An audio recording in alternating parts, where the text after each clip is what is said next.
দাদাই পারচেজ করেছে S23 Ultra। दादा कौन पर आई से और या ताही रेट तो कहने का भाई दादा पर जाने को भी रेट तो बहुत बढ़िया मिला और सबसे अच्छा ऑनलाइन सेम प्राइस में इसके लिए अच्छा लगा और मार्केट से कम मिला मार्केट से भी अच्छा रेट दादा পারচেজ কৰিছে Vivo Y28s।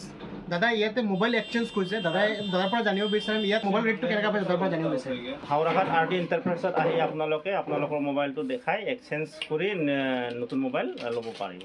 আৰু মোৰ লগত এমাৰ্জেঞ্চি হৈছিলে এইটোৰ কাৰণে আহিছোঁ, গতিকে ভাল লাগিছে, মানুহবিলাক ভালেই কথা পাতে। আৰু আপুনি মোবাইল এক্সচেঞ্জ কৰিব পাৰিছে না? মোবাইল এক্সচেঞ্জ কৰিব পাৰে এটা বুজাবুজিৰ ৰেটত, গতিকে তেওঁলোকে মানে বুজি কিনে বস্তুটো লয়। আমাৰ শ্বপত ভাইটি এজন আহিছে, ভাইটিয়ে পাৰচেজ কৰিছে Vivo Y300। এইটো নতুন লঞ্চ হৈছে, এইটো কালি লঞ্চ হৈছে Vivo Y300। এইটো ভাইটিয়ে আজি লৈছে Vivo Y300। ভাইটিৰ পৰা জানিব বিচাৰিম এইটো মোবাইল লৈ তোমাক কেনেকৈ ফিল হৈ আছে আৰু ক'ৰ পৰা আহিছে তুমি? মই আহিছোঁ বৰাহৰৰ পৰা। বহুত ভাল লাগিছে মোবাইলটো লৈ। মোবাইলটো কিনিবৰ কাৰণে বহুত দিনৰ পৰা পাৰ্চাই আছোঁ। লঞ্চ হৈছে যিহেতু কিনিছোঁ, বহুত ভাল লাগিছে। আৰু ৰেটটো ভালে পাইছেনে? ৰেট বহুত ভাল পাইছোঁ আৰু ফাইনেন্সতো কিনিছোঁ, বহুত অফাৰ পাইছোঁ। ঠিক আছে।